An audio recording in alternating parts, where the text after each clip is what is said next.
There's a particular kind of quiet that falls over a man when he stops being afraid and starts being dangerous.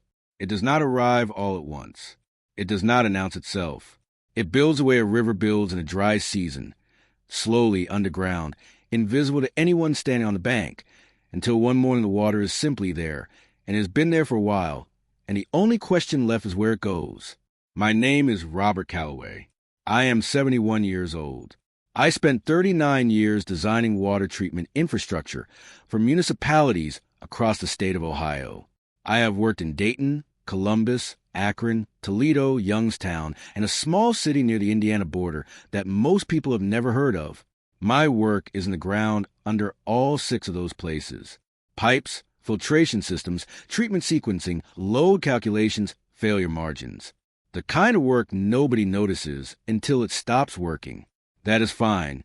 I never needed to be noticed. I needed the work to hold. I was married to Diane for 34 of those years. I want you to understand something before I go any further. I am not a dramatic man. I don't make speeches. I don't slam doors. I don't need the last word.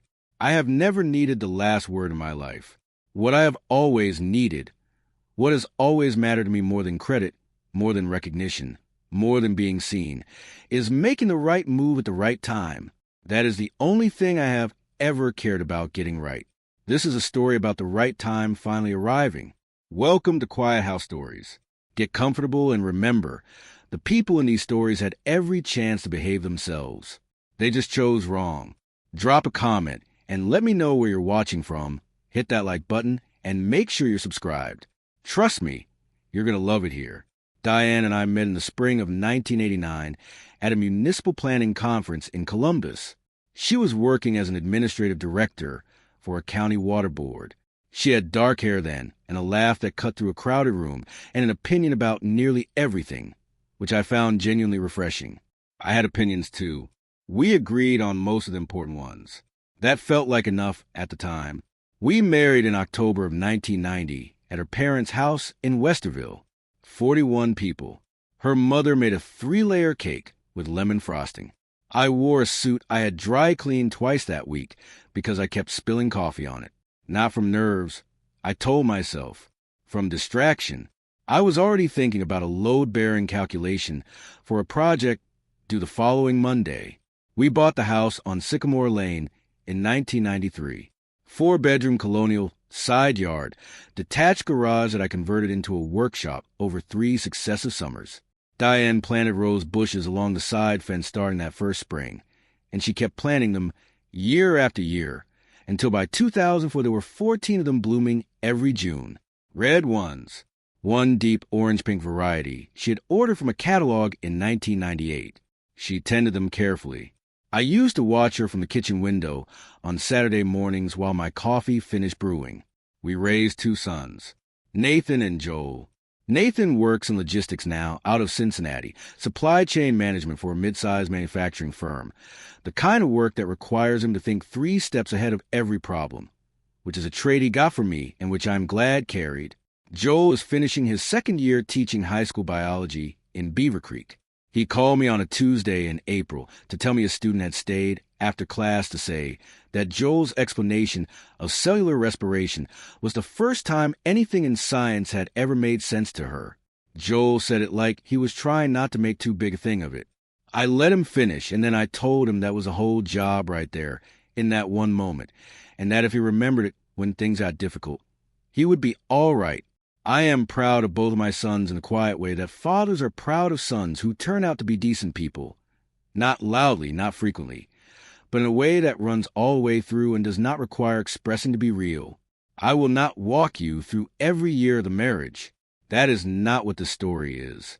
What I will tell you is this. For a long time it was a genuinely good marriage. Then it was a quieter one. Then it was something I was watching from a careful distance. The way a man watches a structure he built a long time ago and wonders where the load is settling. The change happened the way changes in long marriages always happen, gradually and then quickly, with no clear line between the two. Diane started spending more weekends in Cincinnati with her sister, more phone calls she took outside, more evenings where I would come home and find the kitchen empty and a note on the counter, and the house with particular kind of quiet in it that had nothing to do with silence. I noticed I did not say anything, not because I was passive, and not because I was afraid. I said nothing because I am an engineer by training and by temperament, and what engineers do before they act is gather information. You do not repair a pipe before you know where it is leaking. You do not redesign a system before you understand the failure. You do not shut down a pump before you have confirmed the source of the pressure loss. I watched. I noted dates and times in the small wire-bound notebook I keep on the left side of my workbench, not obsessively, just accurately, the way I have recorded every significant measurement of my working life. The first thing I noticed was September, a Saturday in September, 3 years before all of this. Diane came home from a weekend in Cincinnati and set her overnight bag in the hallway. And when she hugged me hello, something in the timing was different. Not the hug itself, the timing of it, the way it came just slightly before she had looked at me rather than after. A person who is glad to see you looks at you first. It is a small thing. I did not write it down. I filed it. The second thing was November of that same year. She had her phone face down on the kitchen table while we had dinner, which she had never done before. Diane had always been someone who kept her phone in her purse or on the charger. Face down at the dinner table was a new configuration. I noted it. I said nothing. The third thing was the following March, when I found a receipt in the pocket of a jacket she had left on the hook by the back door.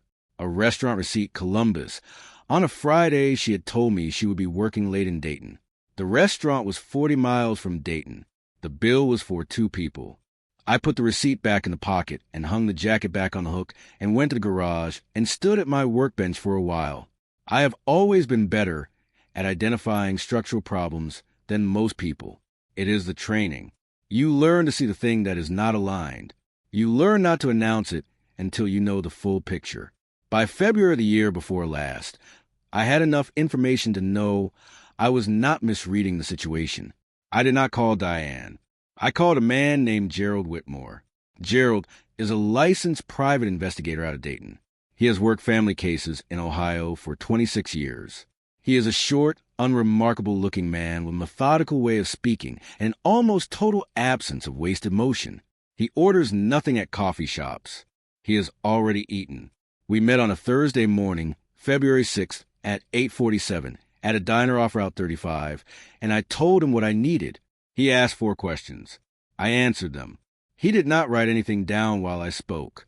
He looked at the surface of the table and listened the way a man listens when he is building a picture rather than taking notes. When I finished, he said he understood the situation. He said he would need between 10 days and 3 weeks.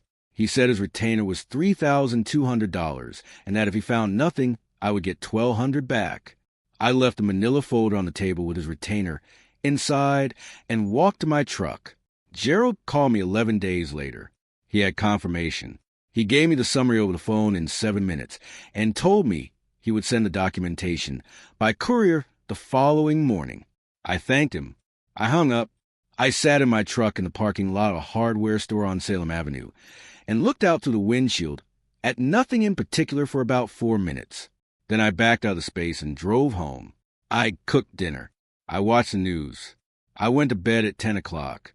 The decision about what to do next could wait one night. It had already been waiting a long time. I want to say something about those 4 minutes, because I think they matter. There was no devastation. There was no collapse.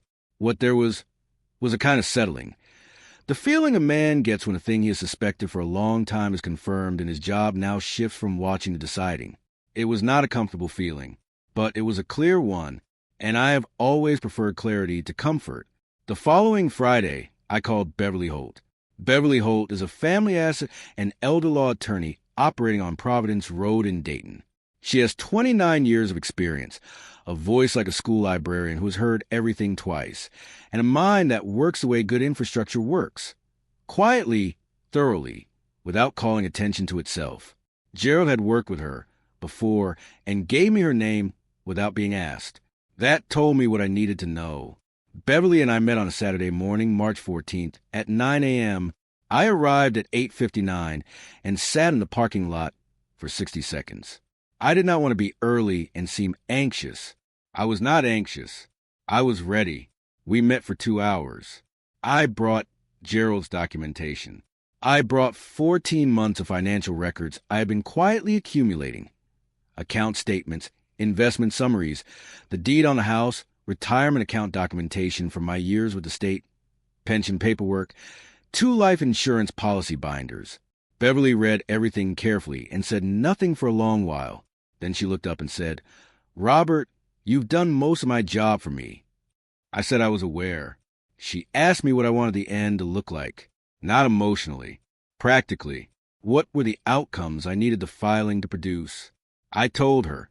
She wrote it down in the small leather-bound notebook she kept on the left side of her desk. She said she would need 6 to 8 weeks to structure the filings correctly.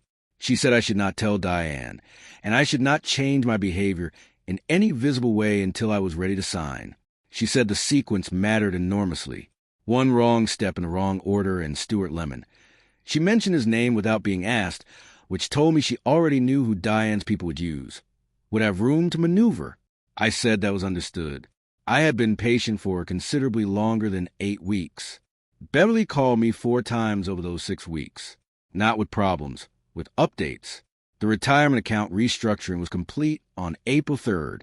The amended beneficiary designations on both life insurance policies were confirmed on April 17th. The preliminary asset accounting was finished and cross-referenced against Gerald's documentation on May 1st. She called me on May 8th to say the filing structure was ready and that she needed my signature on the preliminary documents at my earliest convenience. I told her I would come in on the 14th. She said, "Take your time, Robert. The structure holds. It will be there when you're ready." I appreciated that she said it without sentimentality. There was no sympathy in it, no softening, just a statement of fact. The structure holds. That is the kind of thing that steadies a man. There is something I want you to sit with here, because it is easy to move past it too quickly. What happened over those next 6 weeks was not dramatic. There were no confrontations, no discovered messages left on counters, no tearful evenings. Diane came and went. I came and went. We had dinner together 4 times in those 6 weeks. We talked about Nathan's new apartment in Cincinnati and Joel's lesson plans, and a plumbing issue in the upstairs bathroom that I fixed on a Saturday in April using parts one had on the workbench. It was ordinary. It was on the surface, the life we had built. Underneath it, Beverly was building something else. Quiet men are not empty men. Simple is not small. The night I signed Beverly's preliminary filing documents was October 9th, a Thursday. I had been home from a consultation in Columbus since 5 o'clock. Diane was at her sister's. The house was mine. I went to the garage workshop at 9:14 in the evening. The overhead fluorescent was on, the one with the slight flicker on the left side that I had been meaning to replace for 2 years and kept not getting to. On the workbench, my white coffee mug with the chipped handle, the one Diane had twice suggested I throw away. Gerald's final summary report, paper clipped, and Beverly's preliminary filing draft. 23 pages, tabbed in 4 places with small yellow flags at the signature lines. I sat on the stool at the end of the bench. I did not pick up the document right away. I thought about the 34 years, not the parts that had gone wrong. I had thought about those enough. I thought about October 1990, her parents' backyard, the lemon cake. I thought about the morning we signed the papers on the Sycamore Lane house, and Diane cried in the car on the way home, quietly, because she said she could not believe it was real. I thought about Nathan's first day of kindergarten, and the way he had stood at the end of the driveway with his backpack, and looked back at me like he was checking to see if I was still there. I thought about the Saturday afternoon Joel's college acceptance letter arrived, and we sat at the kitchen table and read it separately, twice each, without saying much, because we were both too pleased to talk. Those things happen. They are real. No document changes them. I picked up the mug. The coffee had gone cold. I had been sitting longer than I realized. I set the mug down. I picked up Beverly's pen, which she had left clipped to the top tab when she handed me the folder, and I initialed the first signature flag, then the second, then the third, then the fourth. I stacked the pages. I paperclipped them again. I placed them inside the green file folder Beverly had prepared. labeled on the tab in her small, precise handwriting. RC. I turned off the fluorescent light. I went inside.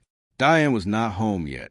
I made a cup of tea, chamomile, steeped 4 minutes, the way I had been making it for 15 years, and I sat in the kitchen with it until it was gone.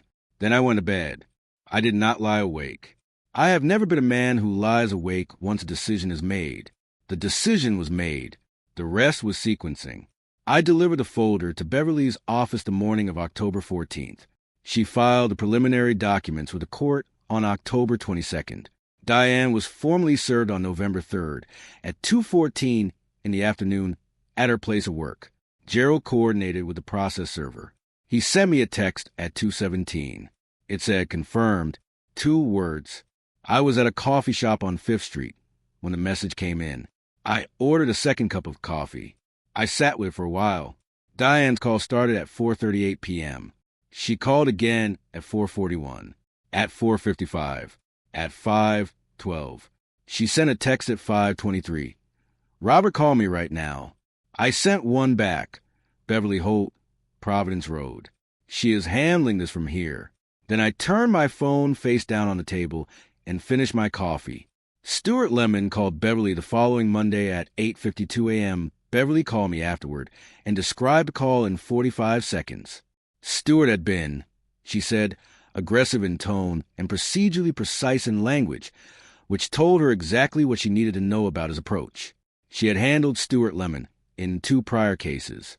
She said he was good at making men feel like the room was smaller than it was. I told her that was useful to know. She asked if I wanted to attend a sit-down meeting. I told her yes. The meeting was November 19th. Stuart's office, 9th floor of a building on East Broad Street. I had driven past for years without ever having a reason to enter. Beverly and I arrived together at 10 a.m. I wore the charcoal suit I had pressed the night before and the gray felt hat I do not wear often, but wore that day because I wanted to feel like myself, solid, unhurried, present. We rode the elevator without speaking. Beverly had her leather document case. I carried nothing. Stuart Lemon is a broad man, not tall but wide, with the particular stillness of someone accustomed to being the largest presence in a room. Late 50s, a good suit and gold cufflinks, and the kind of professional confidence that gets built up over 20 years of people doing what you tell them to. He had an associate with him, a young woman with a yellow legal pad who wrote everything down and said nothing the entire meeting.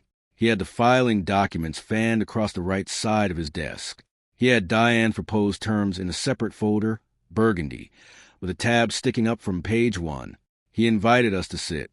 We sat. Stuart talked for about 12 minutes. He outlined Diane's position, her contributions to the marriage across 34 years, her reasonable expectations given the length and nature of the union, her willingness. He used the word 3 times. Her willingness to resolve it efficiently and without prolonged litigation if certain conditions were met. He spoke about the marital home. He spoke about the retirement accounts.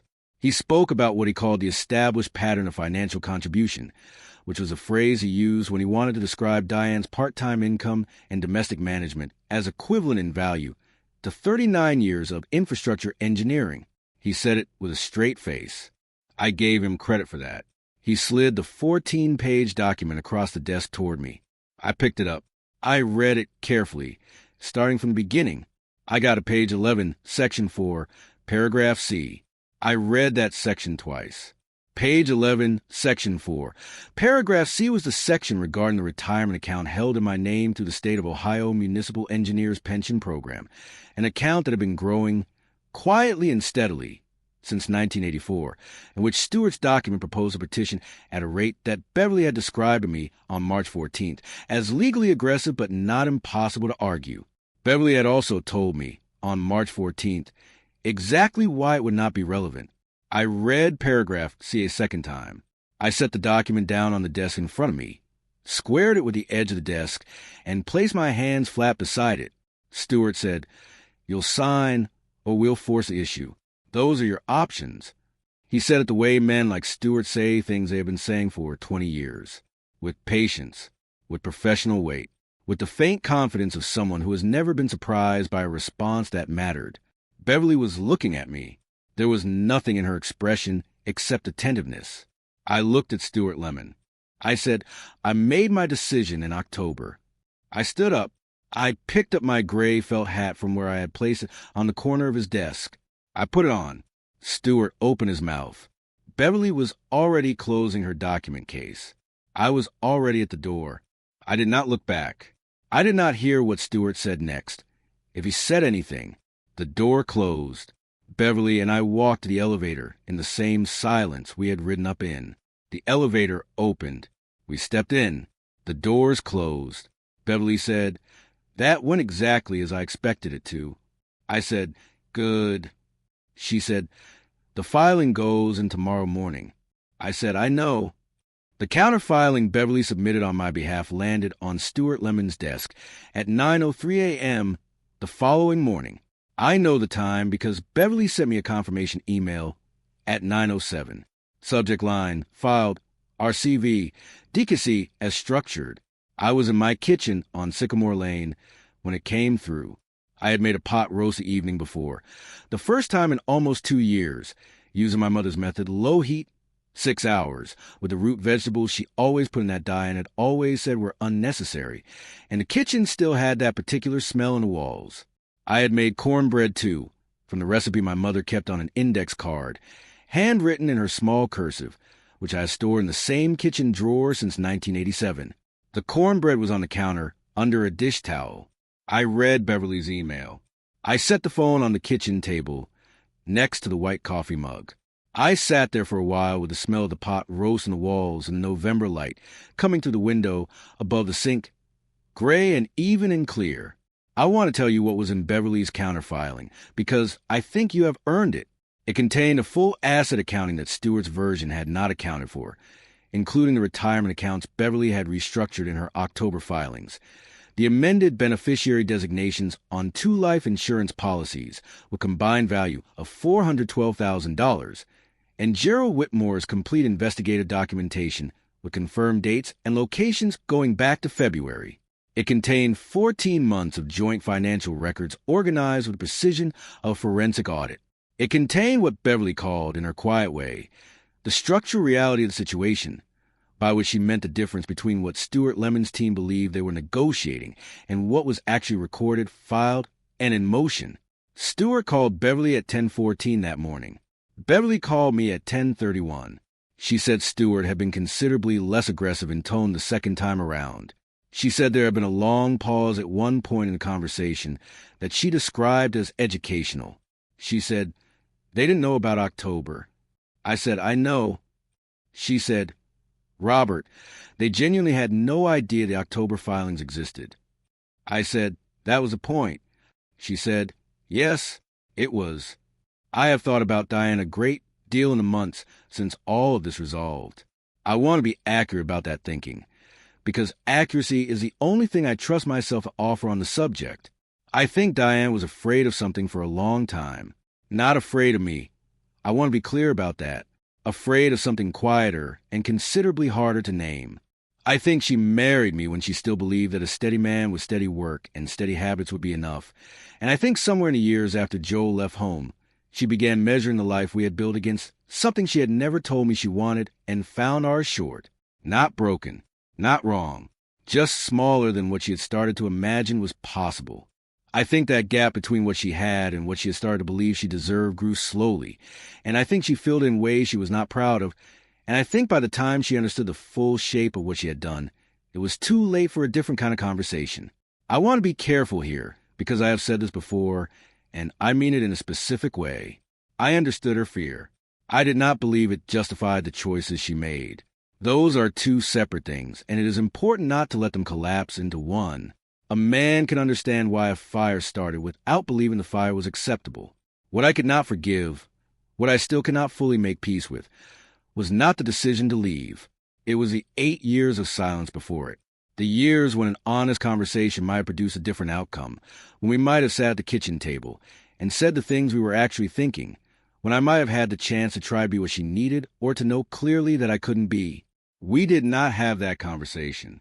We had the life instead, going on around the thing neither of us was saying. I had a conversation with Beverly in March, early on, when she asked me, carefully, The way Beverly asks everything, what I thought drove Diane's choices. Not the immediate choices, the long ones, the years of them. I sat with that question for a while before I answered, because it deserved a real answer. I finally said, I think she was more afraid of regret than of honesty. And I think by the time she understood the difference, she had already made a decision that made honesty impossible. Beverly wrote that down. She did not comment on it. I respected her for that. You cannot build something in secret inside a house that belongs to the man you are hiding it from. Eventually the structure finds you, but it costs something to wait for it to find you. It costs the years you are standing there holding what you know while the life goes on around you.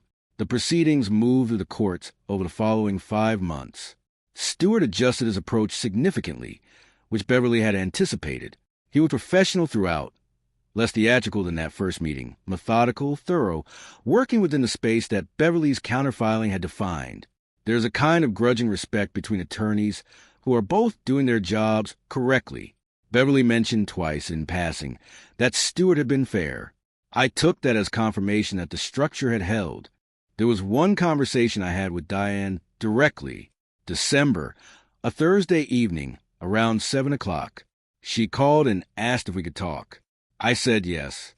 She asked if I had known for a long time. I said yes. There was a pause. She said she was sorry. Not performatively. The way a person is sorry when they are trying to reduce consequences. The quiet kind of sorry. The kind that knows it cannot change anything and says itself anyway. Because it is the only honest thing left to say. I told her I heard her. She asked if I thought she was a bad person. I thought about that for a moment. I said no.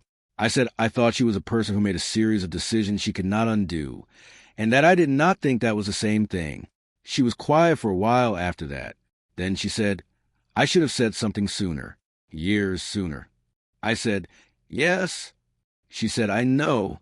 We were on the phone for 4 minutes and 37 seconds. When it was over, I sat at the kitchen table in the dark for a while without turning on the light. The pot roast smell was still in the walls from earlier that week. The index card with my mother's cornbread recipe was visible on the counter where I had left it out. It was the most honest conversation we had in years. That is not a small thing to acknowledge. It cost something to sit with. The settlement finalized in the spring. Beverly had structured it carefully and thoroughly, and I came away with what was mine, which was more than Stewart's November 19th document would have given me. The house on Sycamore Lane went to sale as part of the agreement. That was correct. I did not fight it. The house was a thing we had built together, and it belonged to both of us, and it was right for it to go. I drove out to Sycamore Lane one last time on a Friday morning in late June. I did not go in. I parked across the street and sat in my truck with the window down and the engine off, and I looked at the house for a few minutes. It was a clear morning. The light was a particular clear light that June mornings have in Ohio when the humidity has not yet arrived and everything is still, and the air smells like cut grass and something harder to name. The rose bushes were blooming, all 14 of them along the side fence, exactly as Diane had planted them, exactly as she had tended them through every spring since 1995. The red ones in 2 rows near the gate. The deep orange-pink variety she had ordered from the catalog in 1998. 3 plants, which had spread and filled in over the years until you could not tell them from the originals. In the June morning light, they were genuinely, simply beautiful. I sat there, and I let them be beautiful. I did not try to make them mean anything other than what they were, which was 14 rose bushes blooming in June on a fence along the side of a house on Sycamore Lane. Then I put the truck in drive. Patience is the only currency that matters in a long game. But patience costs something. It costs the years you spend holding it, the conversations you don't have, the mornings you let pass without saying the thing that might have changed the direction. I held it as long as it needed to be held. I used it when the time came. Whether what followed is a victory or simply the end of something, I have not decided. I am not certain it is my job to decide. I am 71 years old. I have work in the ground under 6 cities. I have 2 sons who call on Sunday evenings. I have a kitchen that smells like pot roast and cornbread when I want it to. I have a workshop with a fluorescent light on the left side that still flickers and that I have still not replaced, Because some things are not worth changing just because they are imperfect. That is what I have. It is enough. It has always been enough.